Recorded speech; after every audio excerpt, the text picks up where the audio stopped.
Sir அடுத்ததா கடகராசிக்காரர்கள். இந்த கடகராசிக்காரர்களுக்கு 2026ல வரக்கூடிய சனி பெயர்ச்சி என்னவெல்லாம் கொடுக்கும்? ஒரே சிரிச்சுக்கிட்டே இருக்கீங்க.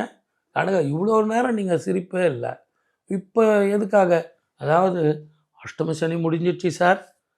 குரு அவங்க 9ஆம் வீட்டை பார்க்குறான். 5ஆம் பார்வை 5ஆம் வீட்டை பார்க்குறான். 7ஆம் வீட்டை பார்க்க போகிறான். 5, 7, 9 மிக பிரமாதமான முதல்ல வேலை. ரொம்ப நாளாக இவங்களுக்கு ரெக்கக்னிஷன் இல்லை. First recognition. நெக்ஸ்ட் ஊரை விட்டு ஊர் போகிறது, இடம் விட்டு இடம் மாறுறது. நான் ஏற்கனவே வெளிநாட்டில் இருக்கேன், வெளியூரில் இருக்கேன்னா அங்கே you will get more beautiful position.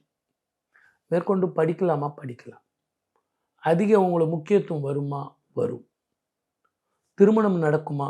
நடக்கும்.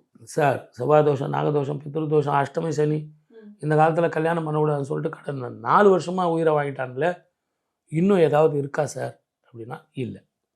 வாக்கிய பிரகாரம் மாறிப்போச்சு, திருக்கணித பிரகாரம் மாறிப்போச்சு. இனிமேல் உங்களுக்கு புது பஞ்சாங்கம் வந்தால் தான் மாறலன்னு சொல்ல முடியும்.